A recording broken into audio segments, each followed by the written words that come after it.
Hey, good afternoon, everybody. Tom Stewart here, Liz Trotter, and our guest today is Kedma Ough. This is Smart Business Moves. How's everyone today? Yay! Yeah, great. Tom, are you going to mention how it's already the 6th of December? Can you believe that? It seems like it was Really, just can't. November, like a week ago. You're so funny. It goes so fast. It really does feel crazy fast for me, though. I am going to my daughter's on Friday, and I'll be gone for a little under a week. And that is just really putting a creak in my normal holiday plan. I'm like, Putting a what? a Yeah. crick, A crick. a crick in my holiday. What's the right term? Is there a better word? Well, nothing that I could share on a live stream, I guess. Well, But good. Then we'll go with crick. yeah, Where is she located? She's in Texas. Oh, nice. Okay. Yeah. So Right. it's Nice. a nice place to go visit, but wow, I will only have 1 week home before Mhm. Christmas, and I haven't put up a Mhm. Christmas tree yet or done any Yeah. of the things. So I'm feeling like a slacker over here. crick, Yeah. though, that sounds like something my grandmother would say, and she was like West Virginia. I mean, I didn't think that would be a Washington State thing. That Tom, I like me some lexicon. I like some yeah, words that you're expanding your working vocabulary for sure. yes, I do like it. Hey, Denise, good to see you here today. You ready to talk about budgeting? Planning, and it is that time of year because it is December 6th, isn't it? Yeah. Yeah.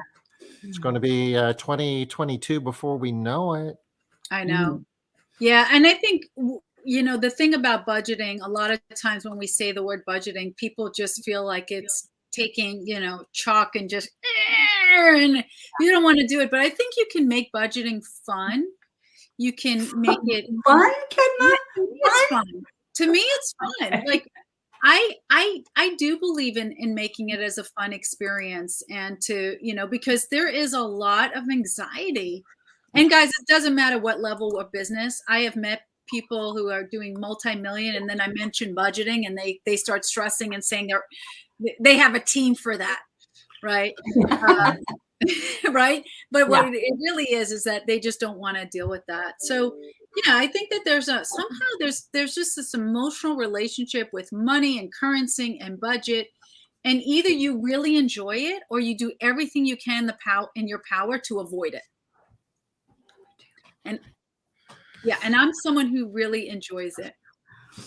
That's nice. Okay, well, I'm ready. I got my remarkable here. I'm taking notes. I want to enjoy it. I do. I want to enjoy it. Well, do you usually enjoy it? I don't. I think it would be worthwhile to maybe talk for a minute as to why we even go through the trouble to do budgets. I mean, do we do it because it's fun? There's a lot of things I do. It's fun, and some of them aren't even good for me. But we do budgets, and we can make it fun. But there's reasons that we do it beyond being fun. There's some benefits for doing budgets, and I don't know if that's really clear to everybody. Why do we even want to do a budget? Yeah, good point, Tom. Very good point. Yeah. I mean, what I would tell people is I can show you companies that have scaled to 7 figures that have not done a budget. Yeah. Right. Or if they have done the budget, it's not done well. Or if they've done it, they're not actually, once they've done the budget, it's like putting it on the shelf and letting it collect dust. And they'll say they'll get back to it in a year. Right. Right. I think the easiest, my answer, and I would love to hear from you guys what you think, but to me, if you're going to invest in anything, it's so important to measure that investment. So when I think about budget, I'm not just thinking budget as a company. I also think budgeting as a relationship. I think budgeting, like you could take any situation and ask yourself, how can I measure whether or not my time and what we're putting into it is giving me an ROI that satisfies me. Mhm. Okay. I like that. So what I do every year is I like to purge, whether it's purging something from the business, from an accountability, or purging relationships that don't serve me anymore, right? So Yeah. you could take budget to a whole different perspective to say, so me, when I budget, is what are the items that we're trying to measure, and when we measure it, is what we measure actually coming to fruition, right? If we measure a certain amount, can we look at it within the next 30 days and see how close we were to that? Yeah. And then once we go there, can we look at what do we have to pivot and modify and change? And I'm of the mindset that we should have what we call continuing accounting. I don't believe in budgeting once a year. I believe budget has to be an ongoing conversation every day if possible, so that we can look at how do we move through this in a fluid way, and then immediately change things if necessary. Well, I've never heard anybody talk about budgeting in terms of a daily activity. So that's really interesting, or a daily conversation. Usually, I'm hearing people monthly, right? I think that's probably most common, is looking at it every month and seeing where you sit and if you need to make modifications. But can you expand a little bit on the daily, Emma? Well, what daily does is it eliminates a lot of errors that may come up, and also allows you to be proactive in real time of what's occurring. If we wait 30 days, let's say there was a shortage in the industry, let's say some kind of supply thing, and we wait 30 days to try to make a decision on that, we may be making the wrong decision, or we may be making a decision but not have all the information to make the best decision.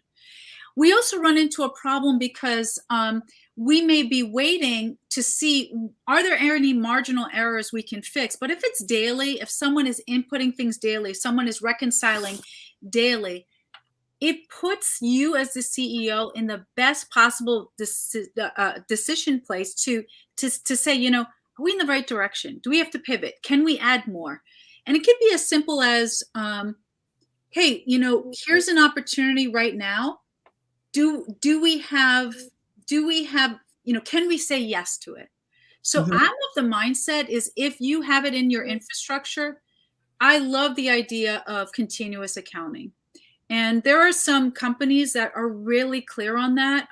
I work very closely with very large organizations that think that way, software companies that think that way, tech companies that think that way.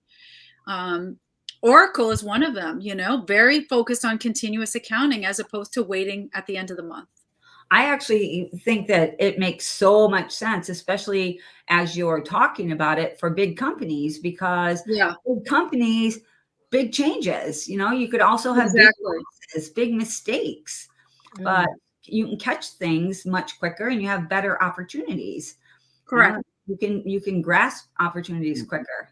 And larger companies have more people in them by definition who impact the P&L and the budget in various ways. So the budget is a way to get everybody involved in alignment, if you will, with what the company goals are. Agreed. But for a smaller company, a lot of them are doing VAs.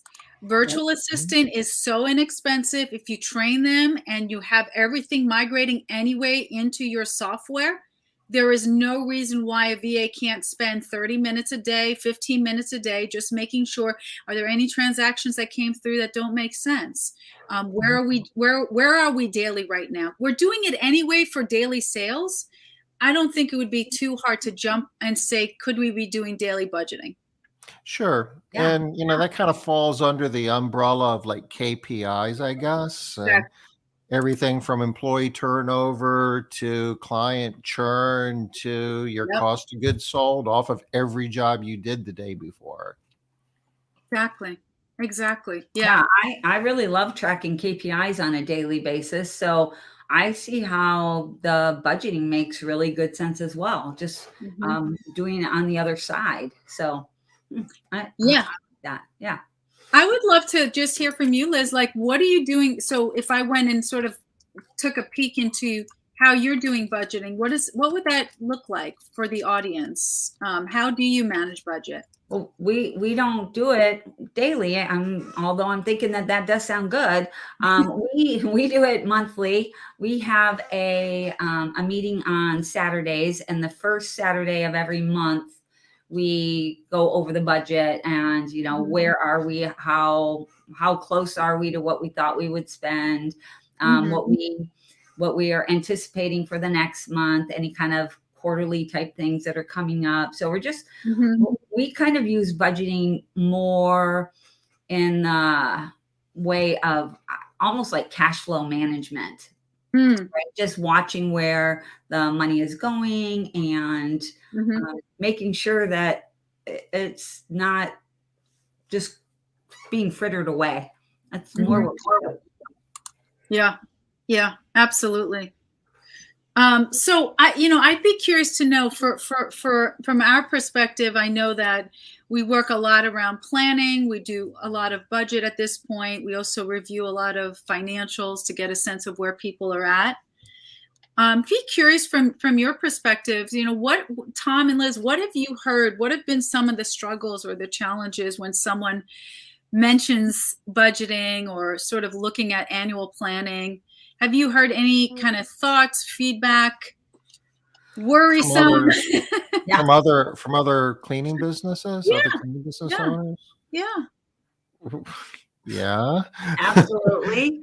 So, in my strategic success groups, I can tell you that one of the biggest hurdles that I have to get people over, and sometimes it'll take a while. Actually, somebody is, I'm not going to say who, but there's somebody on the call right now that insisted for a year that she didn't need a budget. She was just convinced that she didn't need a budget. She changed her tune. We finally got her. But a lot of times, people are really resistant to the idea of a budget. Especially I find with entrepreneurs, the reason why they don't, so there's a few different things, but one of them is that I find a lot is they don't want a budget. Linda, you're talking about me. You called yourself out there, Linda. You're talking about me. Linda, welcome to the conversation. You need to get a budget, Linda, to figure out how much cat food you're buying each month. Maybe Linda can share what was the pushback, Liz, for Linda? I would love to hear. Well, there are a couple of things, but the big one is she didn't want to have a budget. She didn't. That was one of the things that she liked about running her own business, is that she didn't have to have a budget. She knew there was enough money in the bank, and she, there's money to pay everything, money left over. She's getting a good income, and so she didn't feel the need. My business, I do what I want. That's right. So, she enjoyed in her mind, she enjoyed the flexibility of deciding whether or not to do a budget and why. Just didn't. So that's the first one that we hear a lot, is people don't want to do it because they don't feel like they have to. They are in a situation where the money is good enough that they don't need to do a budget. And then the second one is that people are afraid. They're afraid to put things into a budget because they're going to see things that they can't handle, they can't manage, that they don't know what to do about, and that the whole idea is just too stressful. So that's the second one. The first is I don't want to, and the second one is I'm afraid. Yeah, and a third one is, people feel like if they don't have a crystal ball, you're asking me to tell you what my revenue is going to be month over month going forward. And, they think they're doing pretty good if they can tell you what their revenue was in the past. So, for me, it depends upon where the business is in terms of its stages of growth. Yeah. If you're dealing with somebody that's a startup, yeah, you don't have a lot of history behind you or data. So, take a wag at it, but don't invest, half your time on that, Yeah. because you got to go hire somebody. You got to find a home to clean, and you got to find somebody to clean it. And Yeah. I've seen people step in that hole before too, that they think Mhm. that they're managing their business because they're building out these elaborate spreadsheets and crunching all these numbers, but they're Yeah. not generating revenue. Right. Yeah. Right. That's good. Good point, Tom. We do see that a lot. So the bigger the company gets, the more resources need to go to this type of planning, because the numbers are bigger and the return off the effort's greater. Right. Absolutely. Yeah. And I think if it's fear based, so wait a minute. So I'm curious to know how did you get Linda to do the budget, are we still not there? No, she's there now. Oh, So congratulations. yes. So it Way to just, go, Linda. yeah, good job, Linda. Good job. Yeah, it just took a little while for her to accept that it's an important part of doing business and of running a nice, successful business. That you're not going to find big, large, successful businesses that are running smoothly and that don't have a budget. So she's like, oh, all right, I'll just do it then. And Right. she just convinced herself that smart cookie. So she convinced herself that she's going to want to do a budget now. She's like, Right. so I want to do a budget. So that Right. makes it And right. usually those people are going to be your biggest champions, because now you've basically showed them the value of what it looks like if they do it, and then they tend to want to share it with other people. And they start enjoying it too. They actually really do start to enjoy it. It's like, oh, it's not an anchor holding me down, making it so that I can't move and I can't do things. I think a lot of times people don't want to do it because they feel like they're being, good job, Denise. I'm glad. So Denise is a holdout for the budget as well. Yeah. But they feel like it's like handcuffs, that they're being chained and they can't be flexible. They can't do what they want with their money. But the cool part about it is, when you start managing your business that way, you're one step closer to actually owning a business rather than owning a job. Because at that point, you don't want to be held accountable, but then you're one step away from putting somebody else in a position where they're accountable to that budget. And it's a lot easier for you to manage your business if somebody, you can't delegate that level of authority, that P&L type authority, without a budget in place. But if you do, then you can create yourself a ton of freedom. Absolutely. And the other thing I would say, just because I'm very sensitive to it, I think that we may need to revisit changing the language of the budget, because it does create inherent stress and anxiety, which is unnecessary. So if I was working with Linda, for example, and she was stressed about it, I'd just say to her, you know what? We're not doing a budget. We're just confirming the recipe we're thinking about to bake this cake actually makes sense. I don't want to be just throwing out sugar and flour, because I'm the worst cook, Linda. And I'm telling you, I torture my family. So let's get the right ingredients, and then we can measure whether that cake is going to come to its perfection. Now, what I've just done is I've just changed the mindset and opened an opportunity for the mind to just not feel that fear. Yeah. Because immediately when I say that, people are like, oh, it's just a recipe? Man, I can do recipes. Creative cooking. Yeah, creative cooking, because you know what? We can argue budget or anything else, right? If you don't have the right measuring for anything, it can blow up in your face, right? Yeah. So what we do is we just take away that risk and we just mitigate it and say, hey, it's not a budget, it's just a recipe. We want to get the right recipe for your company. Yeah. And I like what Linda said here. I don't know. Let's see. She says she still doesn't Tom unshared me. There we go. I'm sorry. Oh. Stop it, Liz. Stop. I'm not touching it. She said she still doesn't let the budget tell her that she can't buy what she wants. So that's great. is the budget. You're still in charge. Just because you have a budget right. doesn't mean right. that the budget runs the show now. So I mean that little shift is sometimes difficult for people. Yeah, still buy what you want. Just be aware of it. And just well, and to your point, I do work with some CEOs that are really, we don't really trust them with how they spend their money. So they do have to concur with some of their team. Like I have one where if it's more than $5,000, he has to get approval by his ops team. Now you think that's madness, but it really isn't, because some people just see money in the bank and then just go out and spend it. Yep.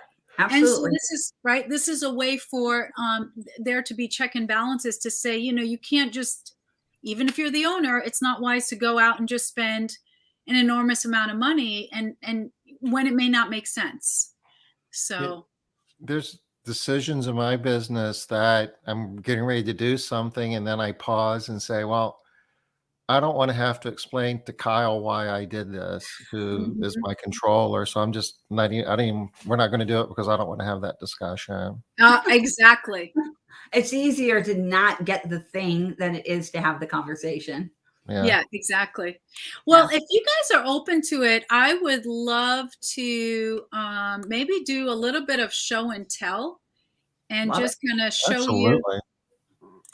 Yeah, let's just see what we can do and what's possible. I would love to talk about budget. I would also love to talk about planning. So if it's okay, let's just maybe just show a couple of, everybody has a different way, but one of my favorite ones is I'm really clear about making sure our job costing makes sense, because you don't want to go ahead and set up a budget and then realize, wow, I've screwed up the job costing. I've really screwed up how to do that. And I've come across enough situations where job costing has played a role, significant role, where people were not pricing correctly, that it's part of what I do when we do the budgeting.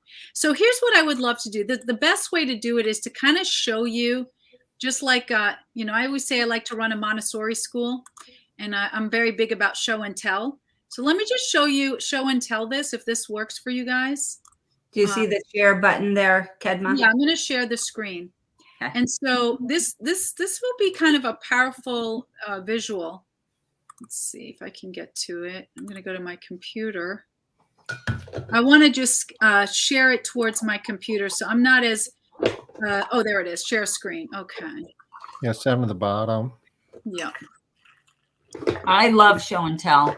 Yeah, me too. Great. Okay. I learn well Now, with show and tell. Can you guys see this? Yep. Perfect. Okay. Now let me tell you why this came about. I actually brought this to a head about 1.5 years ago and worked with one of our coaches, Michael Gregory, to make this happen. So what we're seeing here is a typical job costing worksheet. It may vary a little, but it's pretty simple. And this is, we have a 1A, 1B, so you can see sort of the example. This is a real client that went through it. We just kind of doing as a 1A, 1B. And over here to the right, we can change the COGS, but typically we try to stay within a 15 to 25% net profit. We try to keep our overhead 30 to 40 and our COGS, right? Now we can change that. So this is what you typically see, right? You see the amount that's being charged. Of course, with cleaning services, you're going to have recurring revenue. But in this case, you're going to see the amount. You're going to see the cost of goods. You're going to see the labor cost, whatever that labor cost is to manage that. And then you're going to see over here the net profit. So in this example, this looks really attractive. What this is telling us is that based on the $230 amount, this company had a net profit of 38%. I don't think there's anybody here that would argue that that is not a good net profit. I'll take it. Right? Is that a good net margin, right? Yes. So if they came to me and I did this and they said, well, coach, you know what? We got 38% on this. We're totally fine. Everything's good. I probably would not pay any further attention to it. However, instead of doing that, we take that same situation, 230, but the difference is now is every single month we total the amount of jobs being done, and every job has to have a percentage of general expenses. Now we're going to see the true cost for this job and did they make any money? So nothing changes here. But here's where it changes. We're taking a percentage of the overhead. Now, there's two ways to do this. The first is you can go back to the last 6 months or the last year, and you can get an average total of where your overhead expenses are.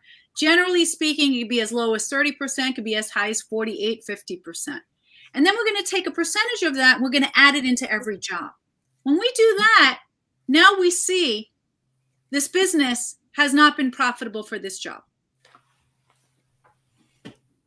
So, so what happened? So what I'm seeing here is when they do one job, yes, okay, and we're getting it. Well, no, this is taking, right. This is taking 48%. So this, in this example, this company on average, their general expenses is sitting at 48%. So they have to split it somehow because they're not selling products, they're selling services, right? They're selling cleaning services, exterior or regardless, they're selling cleaning services. So what we do is we say, if we know that 48% is your general expenses or 40% is general expenses, we add in that percentage to every job. That way we're always guaranteed to be profitable. So on your first example, when you showed, they didn't have their overhead costs in there at all? Or, oh, I see, there's no. No, they don't have the overhead. Oh, gotcha. They don't have the overhead. So let's do another example. Let's see a bigger one, right? So here we are at $1,000. Okay. Same scenario, okay? Yeah. These are actual jobs. These aren't makeup. These are actual numbers. 47%. Very good. But they didn't consider what is their true overhead expense. So now we go to same thing, same job. Now we add in the 48%. They're at break even. Yeah. Okay.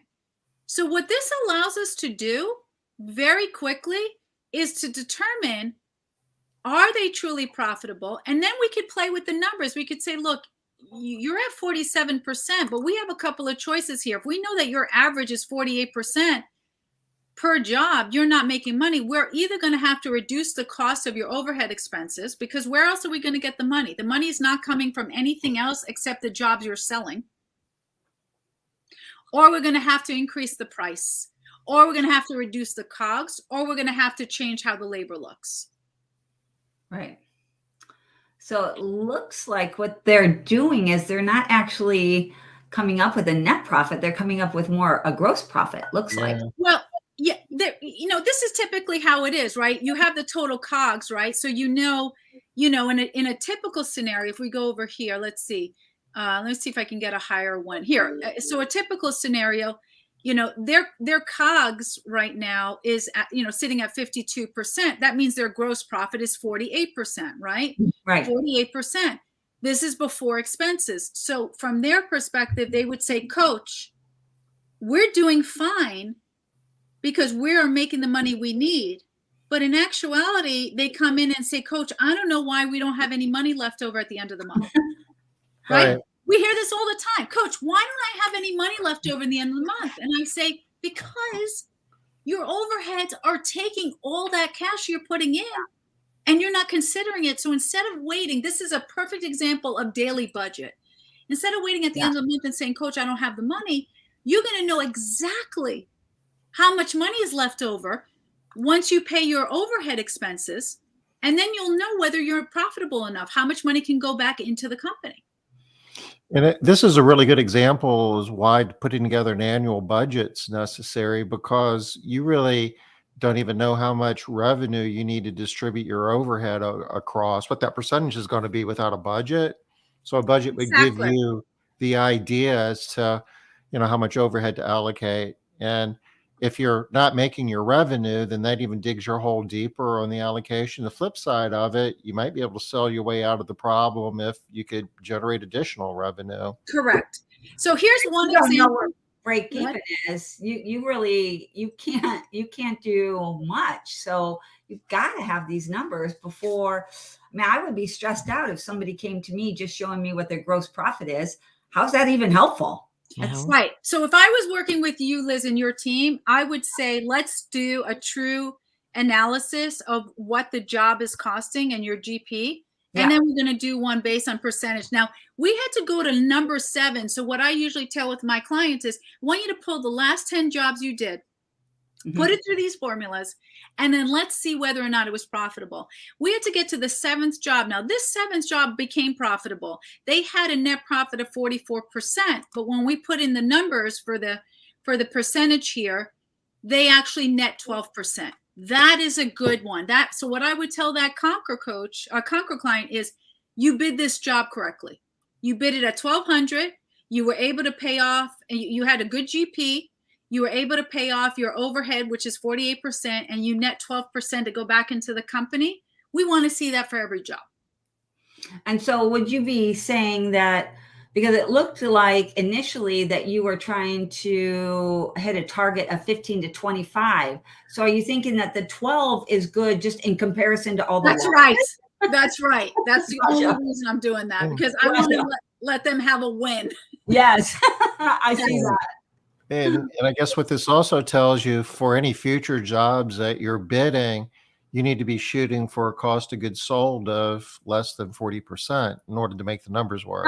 Unless you can get your overhead expenses down to a reasonable one, right? And so the easiest way to do this is, everybody listening to this call right now can go back and look at the last 6 months or last year and pull from your financials what your average overhead cost is. Yeah. Whatever that number is, add that percentage to every job, and you'll know whether your company's going to have money left over. I like that. I never heard anybody doing it by the job. We usually do it by the day. I love to do it by the job, because I want to know which jobs we lost money on. Especially if you have some really big jobs and some little jobs, like this large disparity. Right? Of course. I see how it makes huge difference. Right. Right. And in some case, we negotiate. Like in some cases, especially in the exterior cleaning, right? They may have 2 techs on, but in this case, he only brought 1 tech on because his COGS was at 39%. We saw the 12% net profit. So, but this can work in any industry. The takeaway for anyone listening is, restructure your job costs and include the percentage of overhead expense in every job. Once you do that, you will never come to me and say, Coach, I don't know where the money's gone. Yeah. It will always be there, and you'll know exactly whether or not you are at that cost you need to be in, that profit you need to be in. And if you're not, then we can negotiate. Right. Yeah. If you say to me, well, I can't charge more than that because my, clients are going to leave me if I charge, more than $80. Okay, then what can we negotiate here? Because the numbers are going to, the numbers don't lie. Somehow the numbers there has to be net profit. Has to be. Unless you're trying to get a 401c, right? Right, exactly. Or if you are saying to me, like, if you could argue with me and say, listen, Coach, I went through my 10 jobs.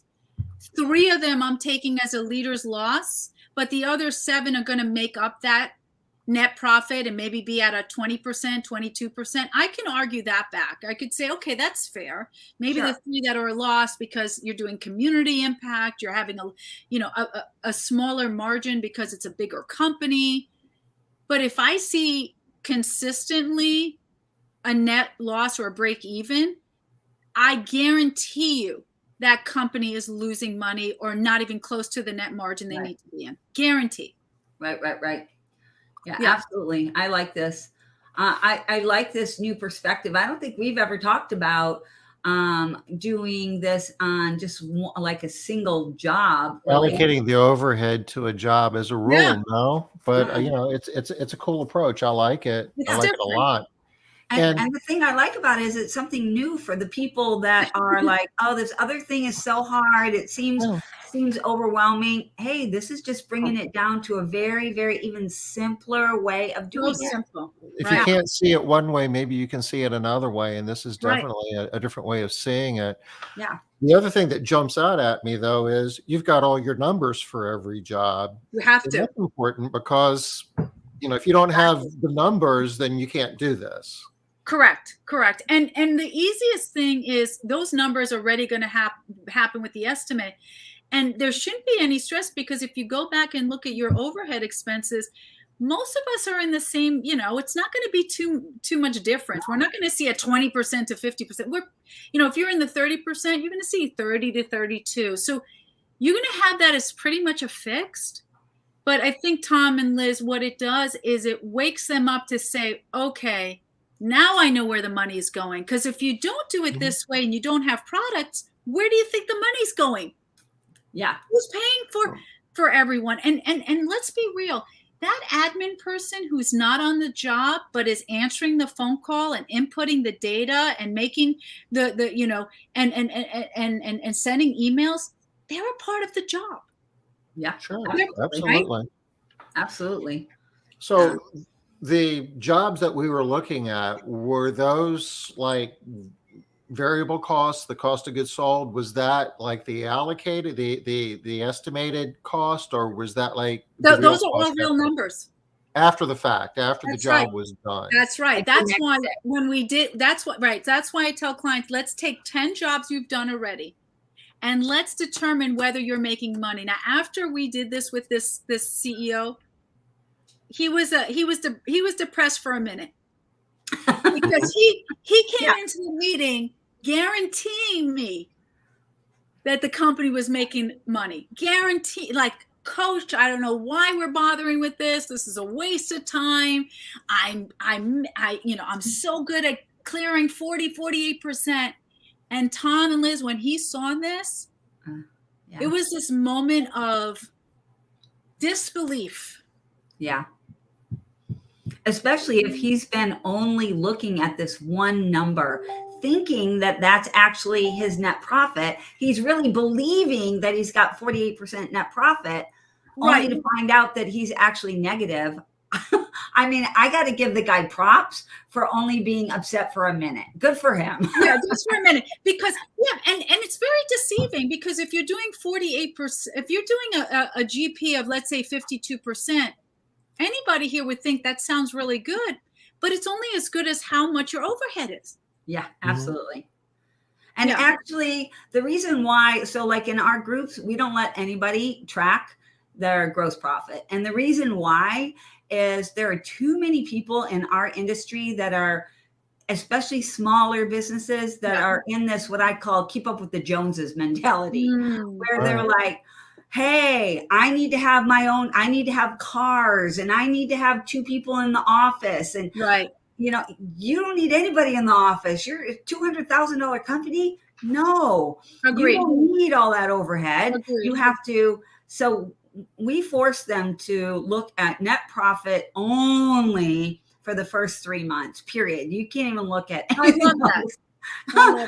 And got to get to break even that first month. Find out where that break even is, figure out where that is. And then and so actually when they first start in the group, we make them track daily. They're like, that's too much work. That's too hard. I'm like, sorry, Charlie, you got to do it daily, because until you really understand that money, once you do it every day for a month, your understanding is completely different than if you're tracking it once a month or once a week. Yeah, I love that idea, though, of the individual job costing for those people that are like, oh, so hard. Okay, good. Let's just picking that percentage and just adding that percentage on. How simple is that? How simple is it? How simple. Yeah, I like that a lot. What did Dawn? I can't see. What is Dawn read? Dawn said something, Tom? Yeah. She says she loves this, that she always thinks that her cost per job, and she always asks herself, what is my cost per job? And that's how she knows if they're making money or not. And that's why she loves it. Yeah. Well, now she'll know for sure. There won't be any more guessing games. And then it's fun because, maybe, again, it gives you, back to budgeting, it just gives you that confidence that you're going to make better decisions with the information you're given, and not to just have information to have information, because that frustrates me. People are like measuring things, but then they don't use it, or nobody understands why they're measuring it. Why are measuring this? So. All right. So I do understand what you're saying now about making it fun, right? Yeah. Are you having fun now, Liz? Is this awesome? Okay. I'm saying I understand about making it fun and how you can make it fun, make it a little bit more fun so that it's something that you're getting new information and it's something that you can work with. It seems like it's very similar to tracking, your basic KPIs. So, because that also is not really fun when you first start. It seems so hard and onerous, but once you start doing it, it's super easy. The numbers are just going in there, and you start seeing like pictures and patterns and plans. Yeah, and your brain starts being able to think about what I could do next. So I see right now, if I had anybody in the audience to say, "Hey, I'm gonna go through my last 10 and see the results," that stuff excites me so much. I feel like a kid in a candy store because I want them to prove to me that they know exactly what's going in and going out of the company. So yeah. So this is an example of a daily one. The other thing I want to share with you. If it's okay, I just want to do another shared screen since we're talking about budget.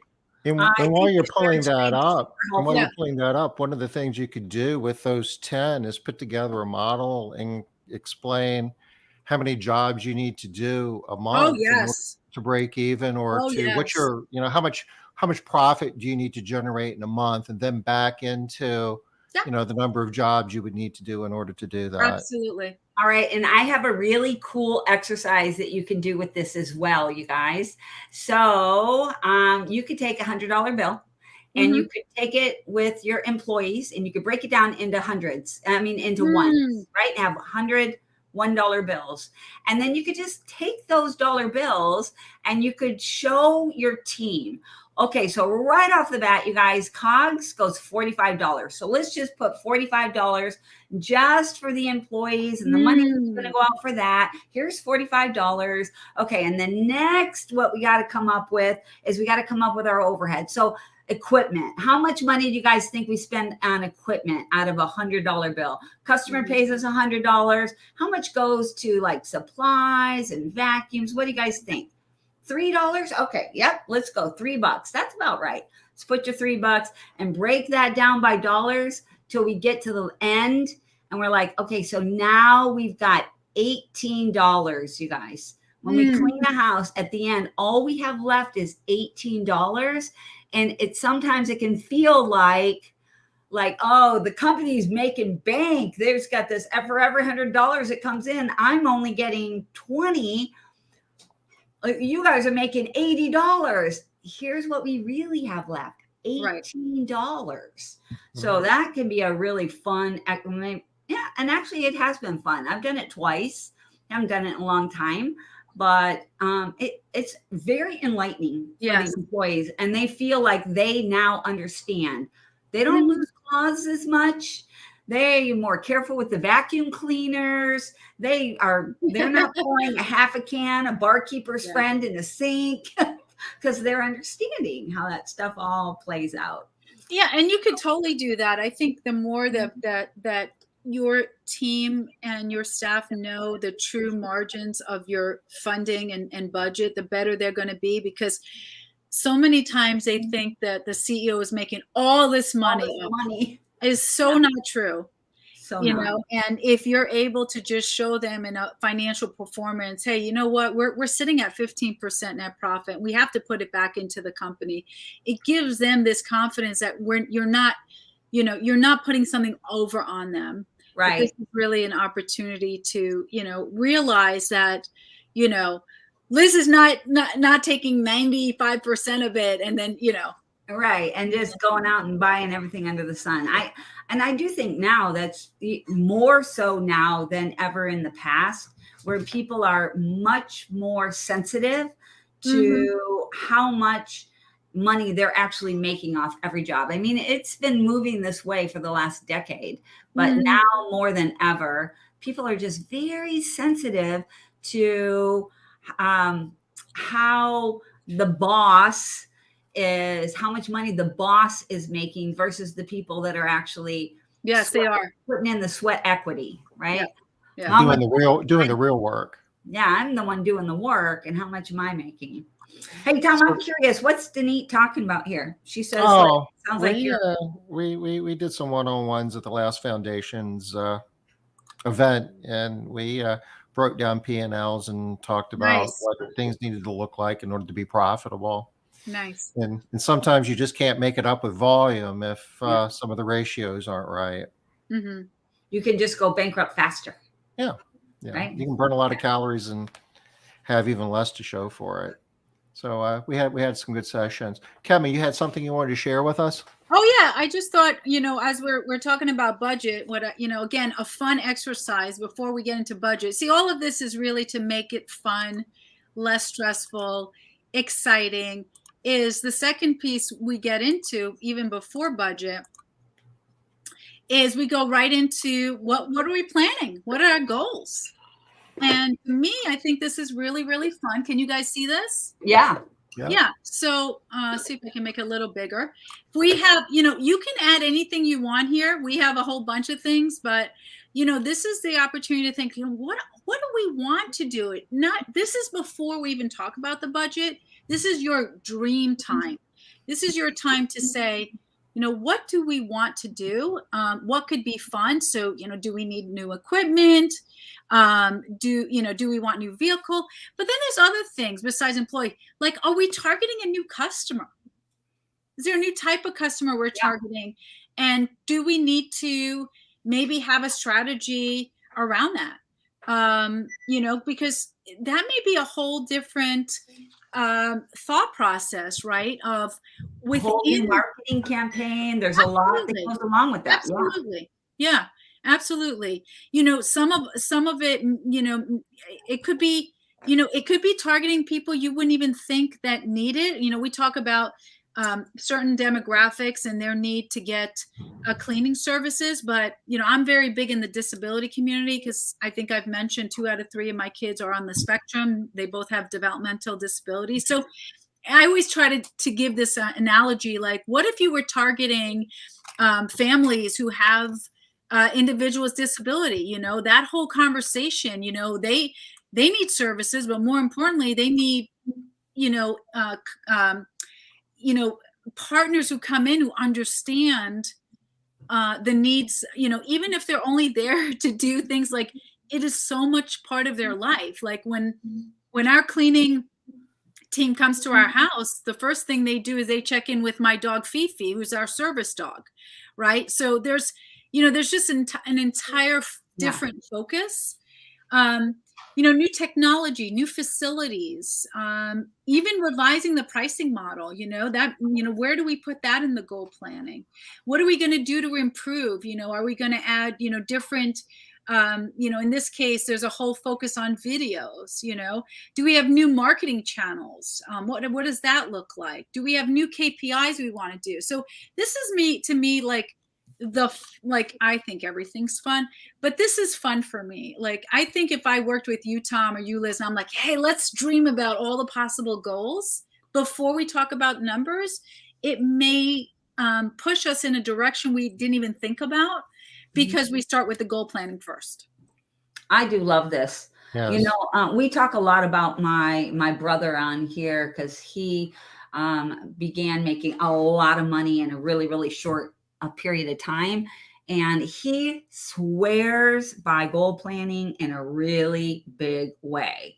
Mm-hmm. And also modifying, he goes into his goal planning worksheet at least twice, if not 3 times a week. And this, tweaks that, looks at I want more of that.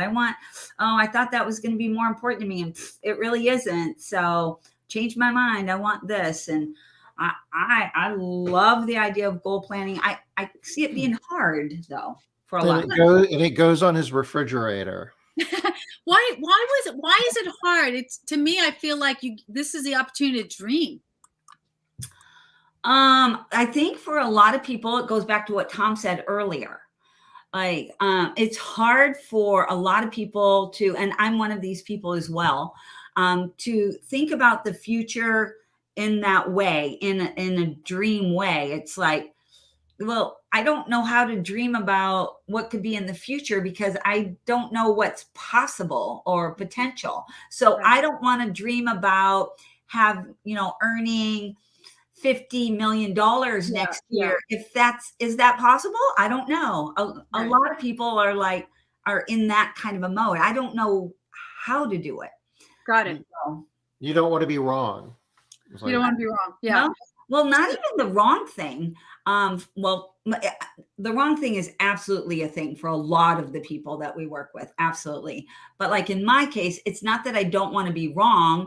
It's that just what do I start with? Where do I start? It just seems hard to start with a lot of these things. I think in that place, if I was working with anyone, what we want to introduce, the saying, we don't know what we don't know, is introduce some possible, it's like prompting, right? Yeah.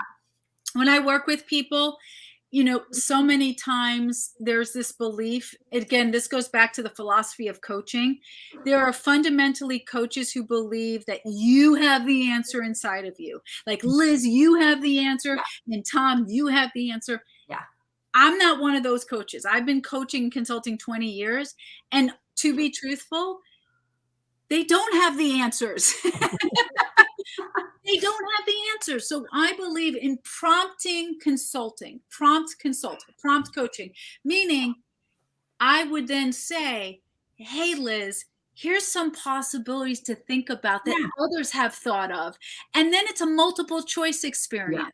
Instead of putting the onus on you to figure it out, is to say, here's some possibilities. Absolutely. And then to put the parameters to say, 50 million doesn't make sense. Right. Yeah. But if you're on a trajectory, you're doing $1 million and you want to go to 1.7, that's possible. And that goes to what we talked about last week when we had Laura Smith on, that looking at your data is a really good way to be able to see that. And you're pointing out something else, Kedma, is everything's easier with a coach.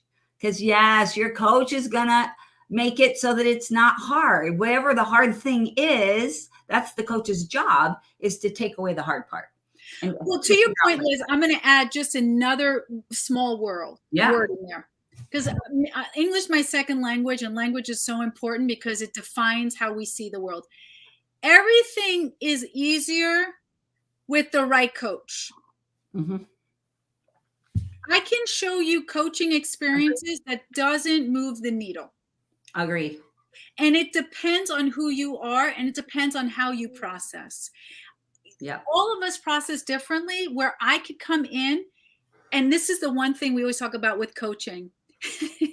We call it the dull rock versus the shiny object. Have I ever taught you guys this? No, but I know a lot about the shiny object. Okay. So this is what happens. You connect with a coach.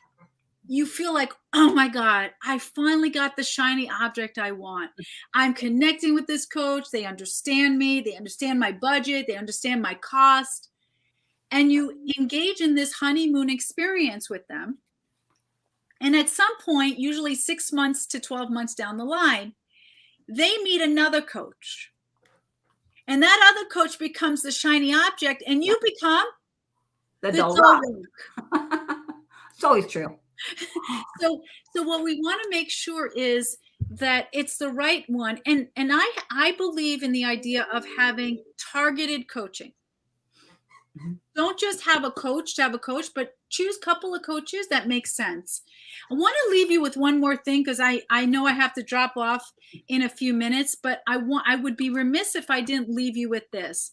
The last thing I'm going to show you is what our budgets look like. Everybody's got different budgets. I just want to show you the way we've done it. You can modify it to whatever you do. I'm not tied to a budget. I'm just tied to, what budget works. So this can absolutely go into, residential or commercial.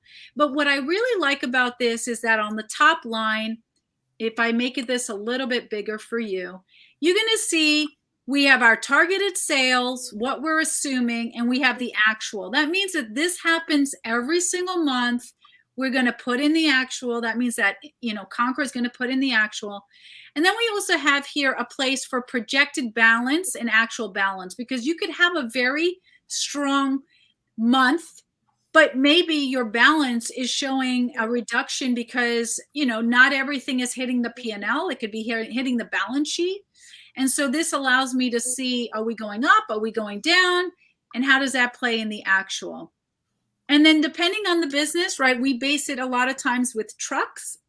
Mhm. We can modify that, but that's where we're going to look at that daily that you mentioned, Liz. What is my daily amount?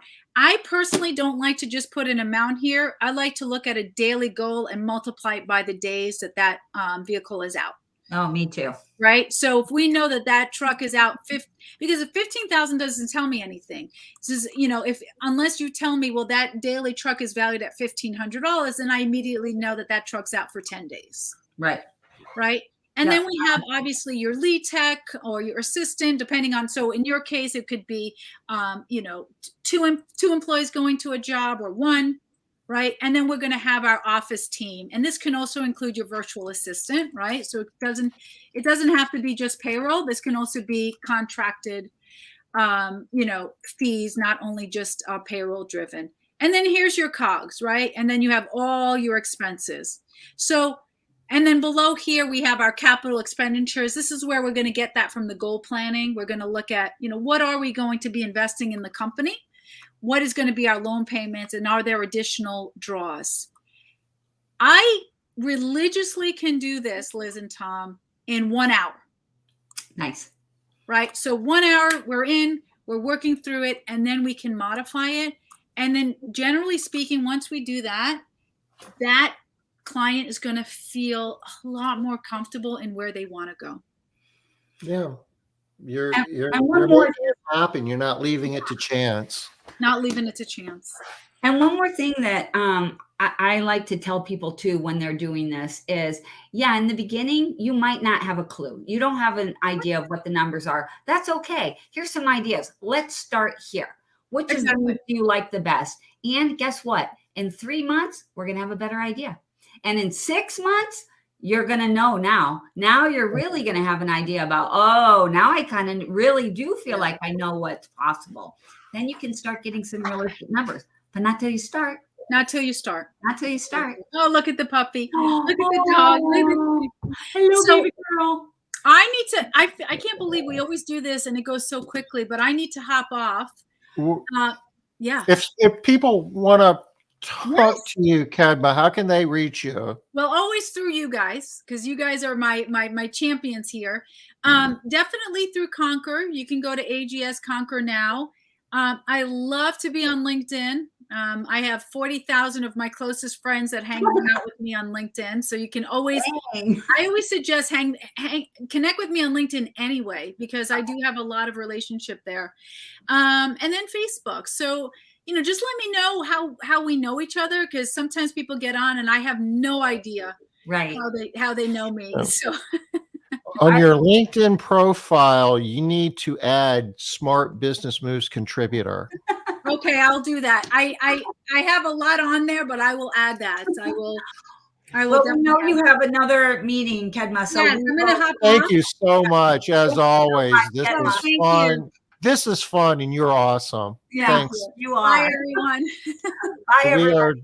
We're done. We'll be back Wednesday, and we'll be doing it again. There we So go. we'll see you Wednesday, 5 o'clock Eastern. Bye Bye-bye. now.